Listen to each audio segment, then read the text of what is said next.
Okay, Brent Fikowski here, the professor. A little recap of the Rogue Invitational, low quality office recap, along with a little bit of talk about this week's programming for the Professor Project, November 6th to the November 12th. Um, yeah, I'm just going to kind of go workout by workout. I'll start with the ruck, try and, just give a few little insights that might be interesting or helpful. The ruck, we all ran a lot faster than I kind of thought we would. I didn't really have a time in mind for like a pace when we had 100 pounds on our back, but I did not think it was going to be 5 minute and 30-second kilometer pace, or which is about 8 minutes and 8 minutes and 50 seconds per mile.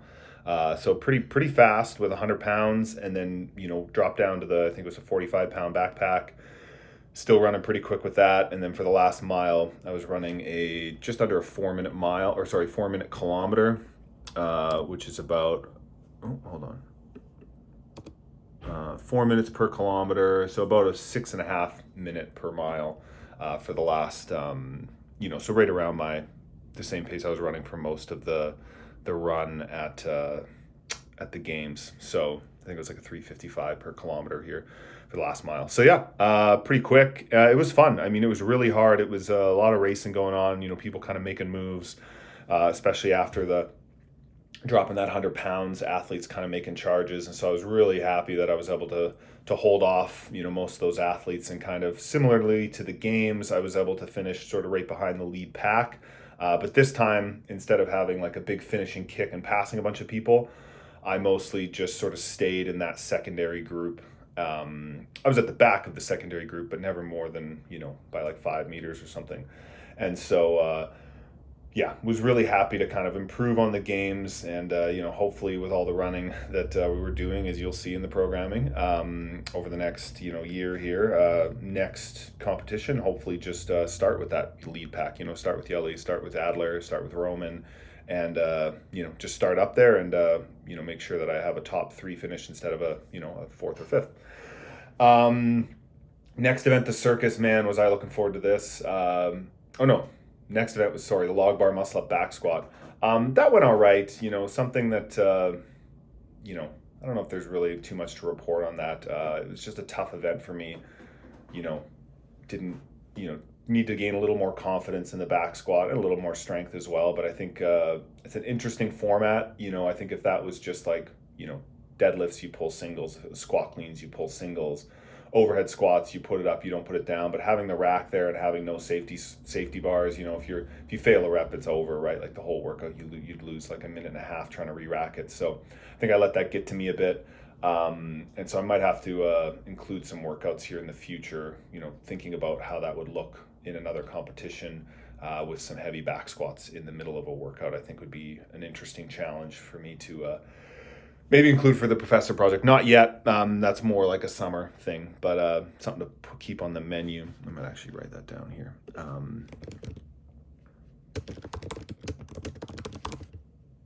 Yeah. The next event was the one I was really looking forward to, was the monkey bars. I've always loved the killer cage workout from the 2011 games. Think it's probably the best or one of the most iconic events from the games. So I was always hoping I'd get a chance to do the long monkey bars. We've had short ones, but those have only been like 3 meters and 8 bars kind of thing, at 2017 games, 2018 games. And so to have the long bars, they were about, I think it was about 50 feet, something like that, 50 feet down, 50 feet back, more or less.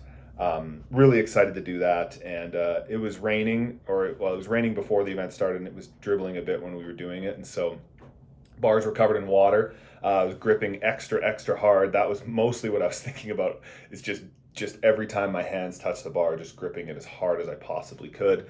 And, trying to hold a pretty aggressive pace on the ski, fast transitions. Good event for me. Like, I love an event that has like, a recovery station that's a machine, and then a couple different movements that you can go mostly unbroken on, and then just fast transitions. So good set of movements for me. And yeah, feel like all the dumbbell work that we do with pressing as well definitely helped. Although I'm not doing a lot of like push jerks, but just all the single arm and even just double arm dumbbell, kettlebell press, helping that stability overhead seemed to help a lot. I think some athletes may be better with a barbell than the dumbbells, but that was good. And probably the next morning was the event I was the most proud of, which was the 10th inning. So all of those muscle ups, all of those handstand push-ups, cycling a light barbell.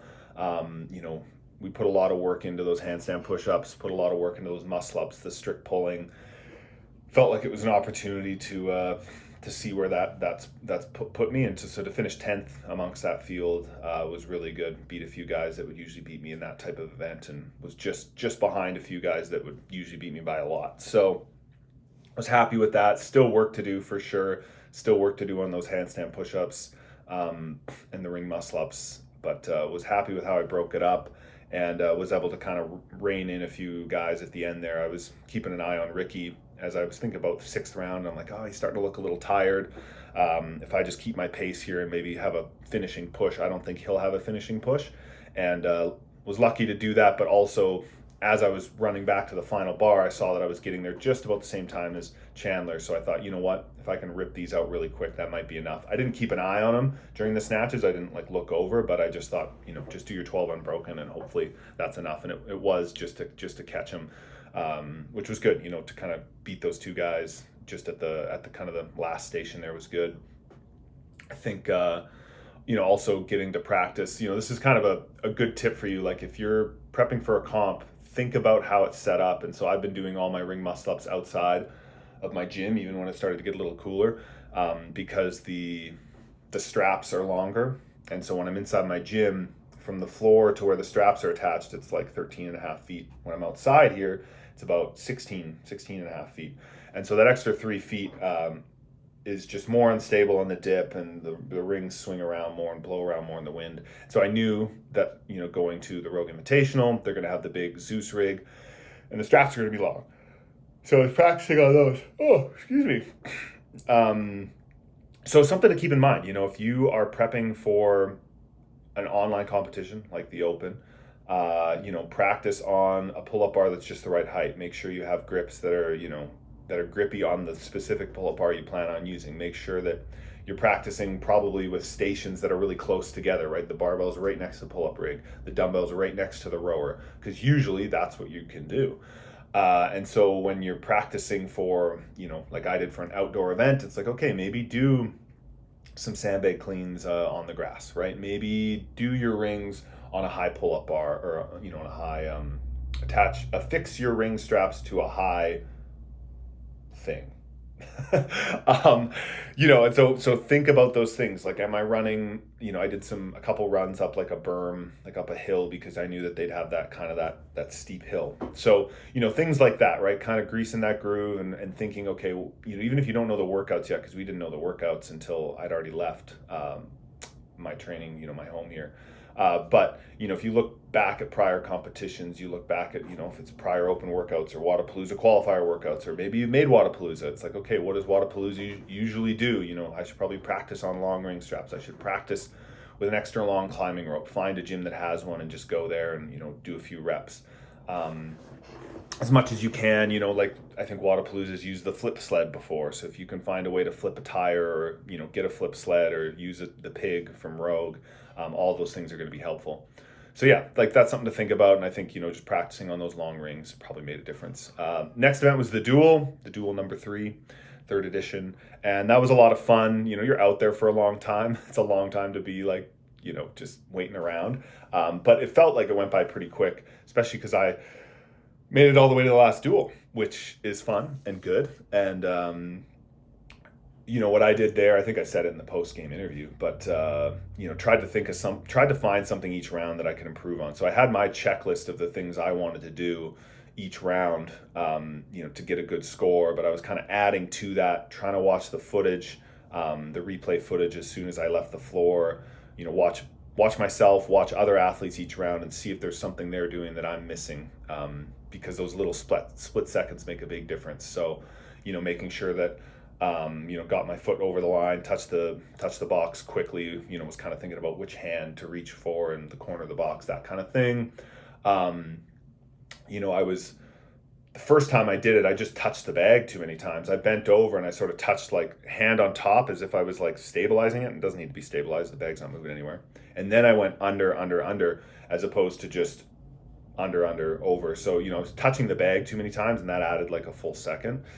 You know, contact time, you know, just little sprinting cues that, you know, I kind of watched the video and was able to see a few things I was doing wrong with my legs that I felt could be improved. I was trying to land after the log, the final log. You want to land with your weight going forward. So if you land and your body weight is behind your feet, it's going to be hard for you to, you know, start moving forward and leaning forward.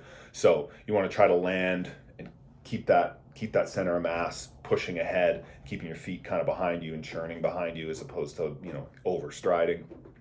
So just kind of thinking about that as I jumped over the log, make sure I was sort of leading with my chest, trying to stay low over the log. You know, grew up playing volleyball, and so I think sometimes with that sort of stuff I can over jump and I can get my whole mass over the log, but you kind of want to stay really sleek. So Danny Spiegel did a good job of that. She did a different style than I did, where she kind of did like a barrel roll over the log, but she stayed really low. Like her chin was like basically touching it, her chest, her thighs, all of that. So she kind of just like straddled it and swung over, and that might not work for the men, just because for us the log was comparatively shorter, and so the hop, like the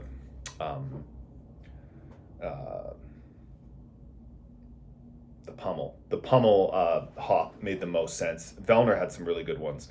Mine were pretty good too. Vellner's probably a little better. What I liked about mine is I was able to take off one foot, so a lot of guys had to kind of run in and do like a double jump. And Vellner, that comes from his gymnastics background, but I think if you want to just take off one foot and make it one full motion while you're in stride.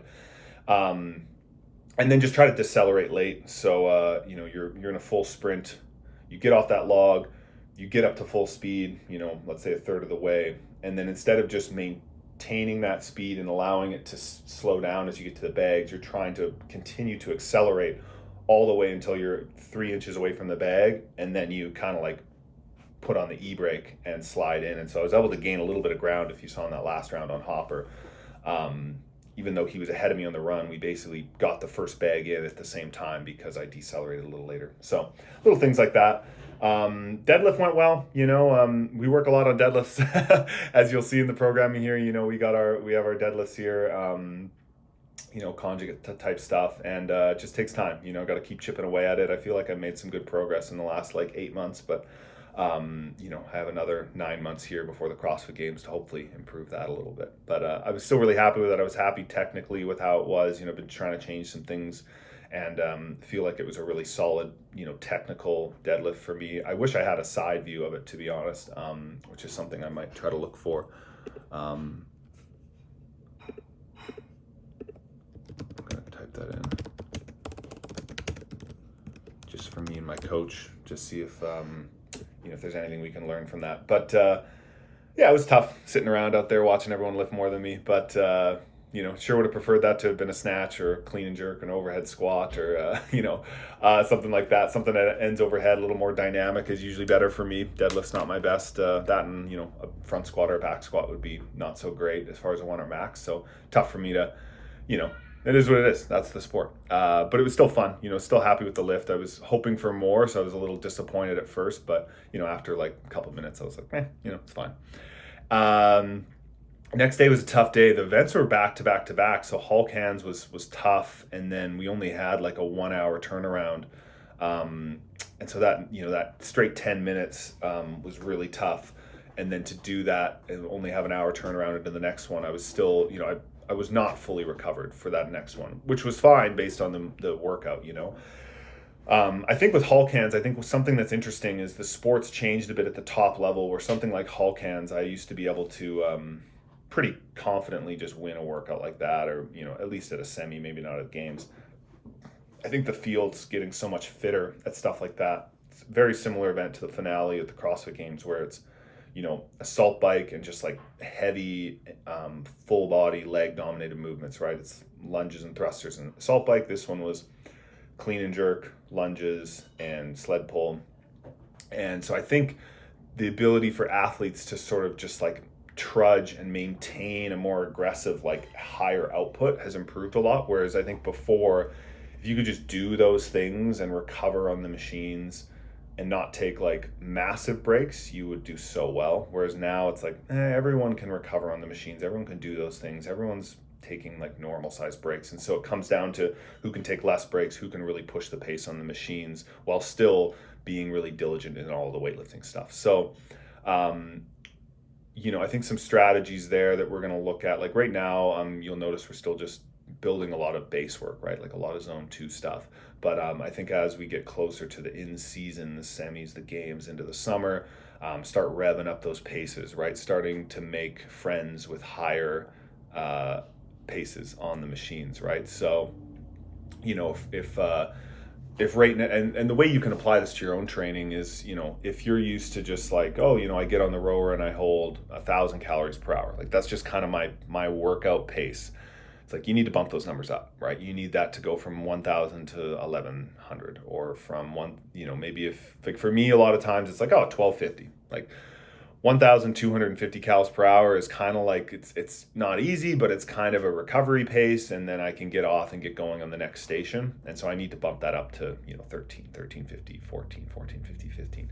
And, just kind of keep bumping those up over the course of the year. And, we need to build that base first, so you have the fitness to do that. But then there's like a comfort and a greasing of a groove and sharpening of a certain speed. And so I'm excited to figure out exactly how we're going to implement that. But my coach has done that before with athletes, where kind of leading up to the Open, I'll give you kind of an insight into that. So like in the Open, there's often, 20-minute workout where you're kind of like doing these stations, right? And one of those, a good example of that was like 8 toes to bar, 12 clean and jerks, 12 cal row, something like that for 20 minutes. 6 toes to bar, 8 clean and jerk, 10 cal row, something like that. Anyway, and so he'd program a workout like that once a week. Different movements, might be burpee, might be toe to bar, might be chest to bar, dumbbell snatch, thruster, clean and jerk, whatever. But cyclical kind of movements, short stations. And the row is always, 10 cals. And then each week, the prescribed cal per hour goes up. So it's like the first week you do it at 1,100 cals per hour. Then the next week you have to hold 1,150. The next week you have to hold 1,200. Next week you have to hold 1,250. So just kind of like bumping those up, and it's about exposure to that. And are you getting like fitter doing that? Sure. Massively fitter, probably not. But you're getting more and more used to like, I can survive at 1,250. I don't need to do like a really slow recovery. I can actually kind of like push the pace a bit. So looking forward to doing that. Handstand walks, was really happy with those. And, we've been doing the handstand holds, pretty much every Wednesday and, or Saturday. I sometimes add in some on Saturday, but I feel like those freestanding handstand holds, those long duration handstand holds are key. And I think those have made a big difference for me. And I hope you guys stick with those. They're boring, right? Like I get that. But just accumulating time upside down in a stacked position with narrow hands, is just going to add up. And I think it just does. You can get so much more time upside down, injury-free time upside down, than if you just do handstand walk, handstand walk, handstand walk. So feeling like there's a lot of progress there. And then, the finale went well. Obviously wanted to do enough to stay on the podium, to hold off Roman, and was holding a pace that would have done that. He was able to push just a little harder on those last 5 clean and jerks than I was able to. Man, I was close to failing. And so, still really happy with that. I feel like, obviously finishing in a tie for 4th isn't that fun, especially having done it before. But, still really happy overall with the performance. Feel like I'm trending in the right direction. Feel like I've gotten fitter since the CrossFit Games. Feel like I'm closing the gap on, Pat and Jeff and Roman and those guys. And like my training is kind of trending in that direction. Granted, everyone thinks that, I'm sure Lazar thinks that. I'm sure Roman thinks that. I'm sure Dallin Pepper feels that way. Jason Hopper, obviously, went from 33rd, and this weekend he did really well. So it's like everyone feels that, and you have to hold on to that hope. But hopefully I'm the one that's more right than them.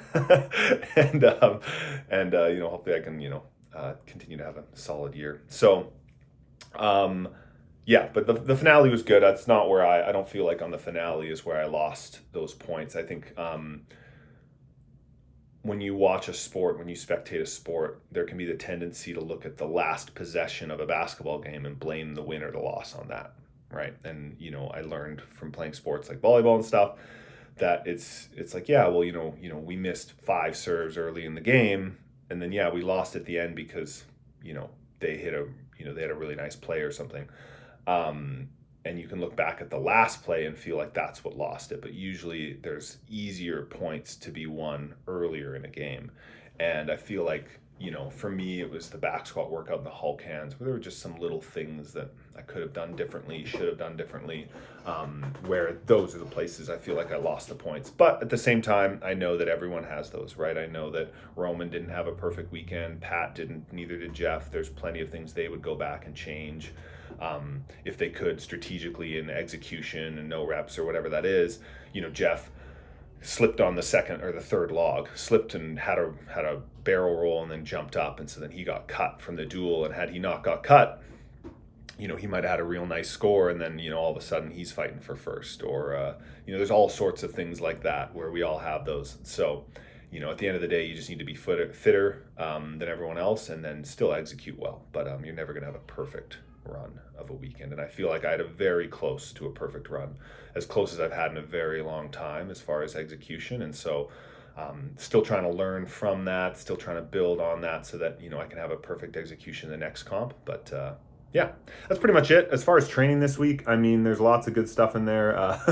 No shortage of work to be done. Really enjoy, I feel like the swim session's really valuable, like working on that body position, working on, kicking harder, keeping those feet up. And I feel like using the kickboard and using the pull buoy is a really valuable way of drilling that in, keeping those handstand holds in. What was the deadlift here? Where was that one? Hold on. Yeah, the pause deadlift. So,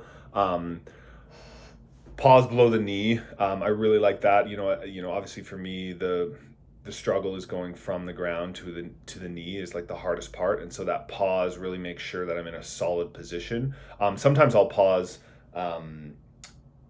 more like this far off the ground kind of thing. So just break the bar off the ground, pause, and then pull. This one's just below the knee, but either of those positions is like a really, really good way to build that deadlift, build the comfort in those positions, just like you would in a halt, in a pause snatch and stuff like that. But yeah, really felt like those are valuable.